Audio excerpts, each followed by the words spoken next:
Hay 15 cosas que si entras en una casa japonesa cualquiera, casi nunca vas a ver. Y no hablo de casas de revista ni de diseño, sino de casas normales, con niños, con vida real dentro. Y sin embargo, esas 15 cosas casi nunca están. Y es que cuando descubrí cuáles eran, me paré a mirar mi propia casa y ahí estaban, casi todas. No te voy a hacer spoiler todavía de cuáles son, porque quiero que las vayas reconociendo tú misma una por una según te las vaya contando. Y te aseguro que como mínimo 2 o 3, y yo creo que más, las tienes en este momento en tu casa y puede que hasta cerca de donde estás sentado ahora mismo. Así que quédate hasta el final porque la última de la lista es la que menos te vas a esperar. Soy Rocío, mamá viviendo en Alemania, y en este canal te comparto tips no solamente para ordenar tu casa, sino también tu mente y poder vivir con más calma y menos caos. Antes de arrancar te propongo un juego. Según vayamos avanzando, ve contando en tu cabeza cuántas de estas 15 cosas tienes tú ahora mismo en tu casa. Y al final te voy a preguntar el número y me encantaría que me lo pusieras en comentarios. Este vídeo no va a ir de minimalismo como estética, ni de casas blancas, vacías y frías, sino de otra cosa mucho más profunda. Y es que en Japón existe una palabra que se dice motainai, espero haberla dicho bien, que se usa cuando algo se desperdicia sin necesidad. Y aquí viene lo interesante. Esta palabra no significa guarda todo por si acaso, significa justo lo contrario. Significa que un objeto que no se usa y que no cumple su función, que solamente está ocupando espacio, ya se está desperdiciando, aunque lo hayas guardado y aunque no lo hayas tirado. Y esta forma de pensar cambia completamente lo que decides tener en casa. Así que vamos con el primero de la lista y empezamos por algo que es seguro, segurísimo, que tienes tú en tu cocina ahora mismo, y es la vajilla agrietada. En una casa japonesa, un plato agrietado no se guarda para el día a día, ni mucho menos para cuando venga alguien de confianza. Se retira, así, sin drama. Y no solamente por estética. Hay una parte práctica y es que un plato agrietado acumula bacterias en esa grieta, por muy bien que tú lo laves. Pero hay también una parte simbólica, que es la que a mí más me gusta y la que me parece súper bonita, que es que usar algo dañado en tu día a día, sin darte cuenta, te está diciendo algo, y es que lo dañado también vale y que no merece la pena pues renovarlo y que pues ya da igual. Existe una teoría, la teoría de las ventanas rotas, que está bastante relacionado con esto, así que si quieres saber más déjamelo en comentarios y hago un vídeo. No te digo que tires la vajilla que esté en buen estado, pero sí, si tienes un plato o un vaso que llevas meses evitando coger, pues porque tiene una grieta o porque le falta un trozo, pues ese es justo el que hoy podrías dejar ir. Y del armario de la cocina nos vamos a ir a un armario que creo que a todas nos produce nervios a la hora de abrirlo, y es el armario de la ropa. La segunda cosa es ropa que no te queda. Esto lo habrás escuchado 1000 veces, pero quiero contártelo desde otro ángulo, y es que en una casa japonesa no es habitual guardar ropa para cuando adelgace, ni para cuando vuelva a ponerme en esa talla, ni tampoco esa prenda que ya no es de tu estilo, pero que la guardas por si algún día quizá te la pones. Y no es porque sean más disciplinados, es porque entienden algo que a nosotros a veces nos cuesta un poquito aceptar, y es que guardar ropa que no te queda ahora no te va a motivar a cambiar. Solamente te recuerda cada vez que abres el armario lo que no eres en ese momento. Y eso, con la vida que llevamos las madres, es un peso que yo creo que no necesitamos cargar cada mañana. El armario de hoy tiene que vestir a la persona que eres hoy. Y hablando de guardar cosas para cuando, el siguiente punto de la lista le da nombre a esa costumbre tan nuestra. La tercera cosa son cajas y bolsas de por si acaso. Cajas de zapatos vacías, bolsas de tiendas bien dobladas, envoltorios de regalos reutilizables, ese cajón o esa balda que tiene de todo un poco por si algún día lo necesito. En una casa japonesa esto casi no existe. Y el motivo tiene mucho que ver con el espacio real que tienen la mayoría de las viviendas allí, pero también con una pregunta que se hacen mucho, y es: ¿esto que estoy guardando lo he usado en el último año? Y aquí viene lo curioso: la mayoría de las veces que por fin necesitamos una de esas cajas o bolsas, ya no está donde la guardamos. El por si acaso casi nunca llega, y mientras tanto ese espacio ha estado ocupando todo este tiempo y esperando a un momento pues que al final no llega. Y si las cajas vacías ocupan sitio, espera a ver lo que pasa con el papel. La cuarta cosa es el rincón obstruido: papeles y manuales. Casi todas las casas tienen un rincón así, una mesa, un cajón, una carpeta que empezó siendo documentos importantes, pero en una casa japonesa ese rincón no existe de esa forma, porque el espacio de trabajo, por pequeño que sea, tiene una función clara. Es donde se piensa, se organiza y se gestiona la casa. Y un espacio que cumple una función clara no puede estar invadido por lo que ya no sirve. Los manuales de instrucciones, por ejemplo, a mi marido le encanta guardarlos todos, pero en realidad ya están casi todos en internet. Y los papeles importantes de verdad se pueden archivar en algo tan sencillo como una carpeta con separadores, no hace falta más. Y si el papel pesa en la cabeza, espera ver lo que pasa en el corazón. La quinta cosa son regalos guardados por culpa. Este es de los que más me costó aceptar, ese regalo que no te gusta y que no pega con tu casa, que no usas nunca, pero que guardas porque te lo ha dado alguien importante y vas a sentir que le estás fallando si lo quitas del medio. Pero en Japón existe un concepto precioso relacionado con esto, que forma parte del dansari y que dice algo así: el valor de un regalo está en el momento en el que se entrega, no en la obligación eterna de conservarlo. Piénsalo así, cuando esa persona te lo dio, el regalo ya cumplió su función. Fue un gesto, un cariño, un momento compartido. Guardarlo 20 años en un cajón sin usarlo y sin hacer nada con él no multiplica ese cariño, solamente multiplica la culpa. Puedes agradecer el gesto y aún así dejar ir el objeto. Y ya que hablamos de cosas guardadas a medias por si acaso, vamos al cuarto de baño. La sexta cosa son productos de belleza a medias. Cremas que no terminaste porque no te han convencido. Muestras que te han dado hace 2 años. Un perfume que pues ya no te gusta cómo huele. 3 botes de champú distinto, todos empezados y ninguno acabado. En una casa japonesa este cajón tampoco suele existir. La norma no es estricta, es sencilla. Si un producto no te convence, se descarta pronto, en vez de atrasarlo durante meses solamente porque me ha costado dinero. Y aquí hay algo interesante, seguir usando sin ganas un producto que no te está dando gusto, pues no es ahorro. Es alargar una pequeña frustración diaria cada mañana por no aceptar que esa compra no fue la acertada. Del cajón del baño pasamos a uno que seguro que tú también tienes: cables enredados y tecnología muerta.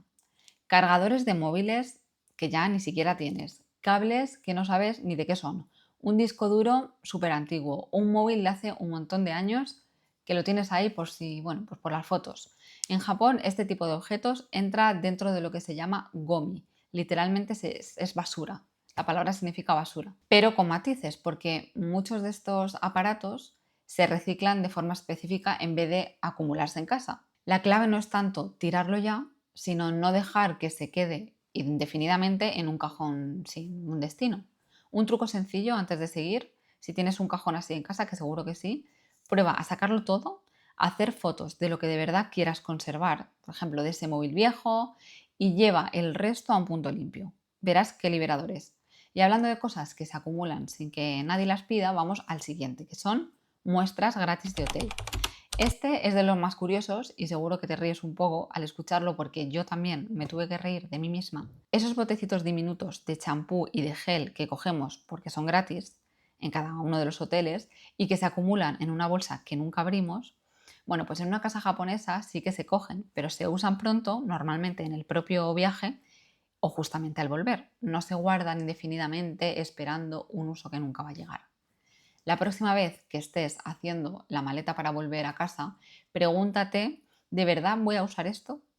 ¿O solamente lo estoy cogiendo porque está ahí de regalo?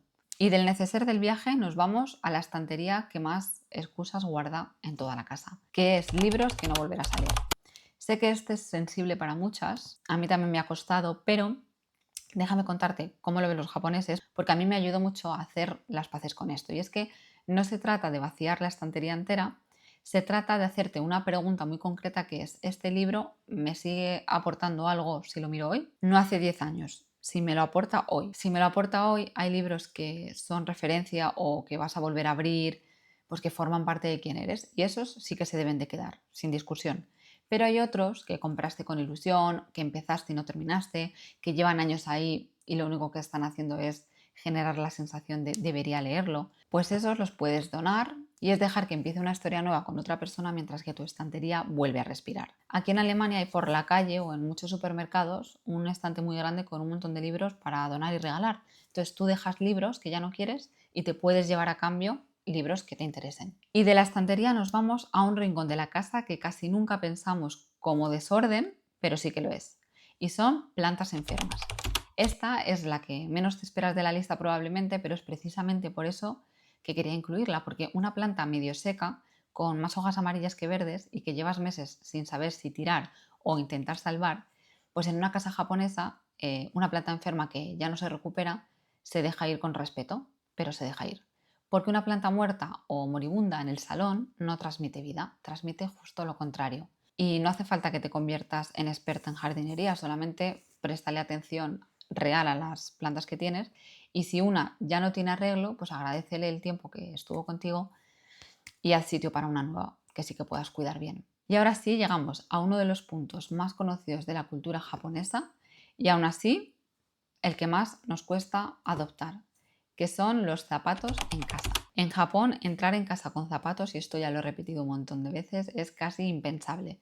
Y no es solamente una tradición, es higiene real. La calle acumula bacterias, restos, suciedad que sin darte cuenta termina en tu sofá o en tu cama, en el suelo donde juegan tus hijos. Y hay algo más, casi simbólico, que quitarte los zapatos al entrar marca físicamente el momento en el que dejas fuera el ajetreo del día a día.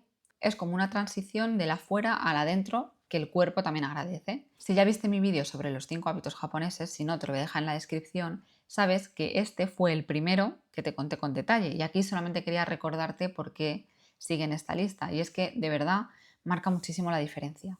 Y hablando de lo que pisamos en casa, esto nos lleva directamente al siguiente punto que son moquetas y alfombras. Muchas casas japonesas tradicionales suelen tener suelos lisos, de madera o tatami en habitaciones especiales. Y no es casualidad.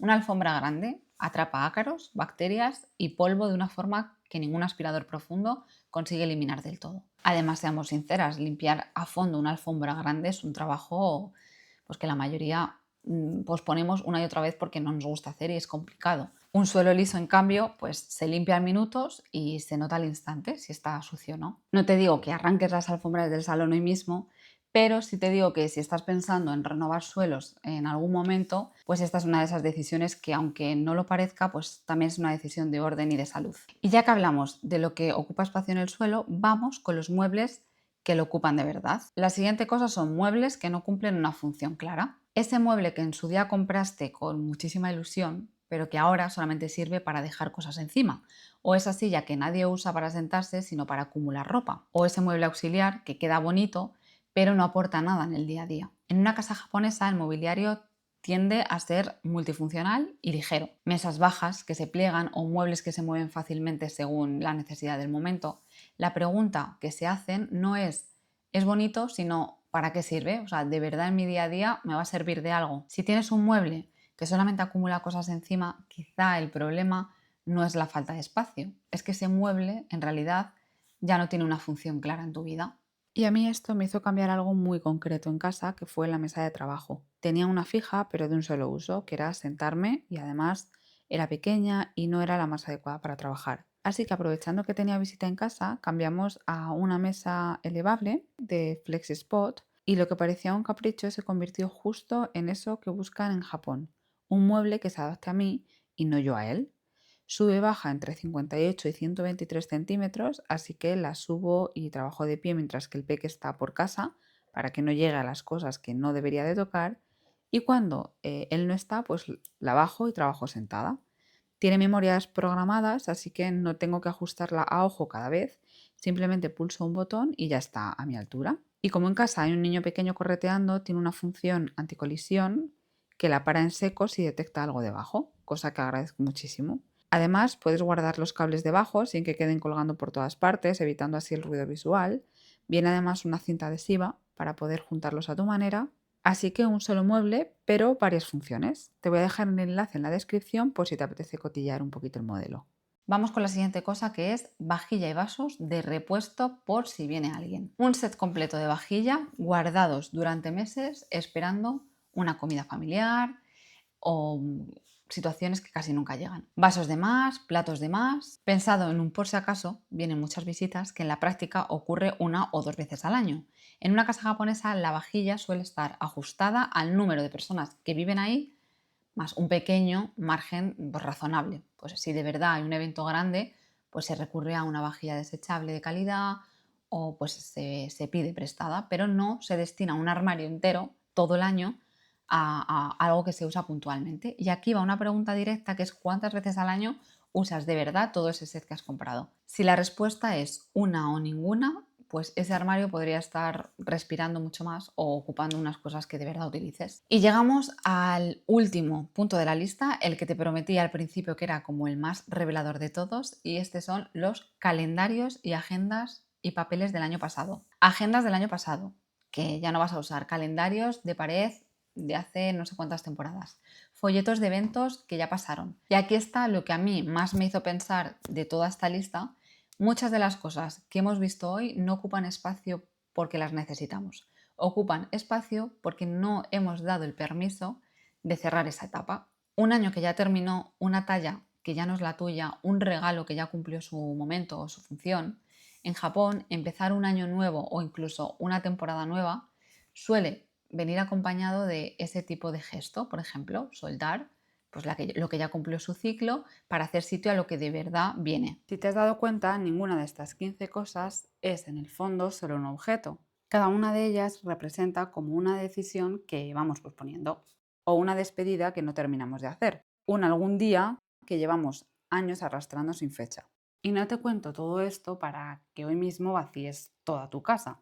Te lo cuento porque creo de verdad que el orden de fuera empieza cuando alivias el orden de dentro. Y eso, con la vida que llevamos, ya es mucho.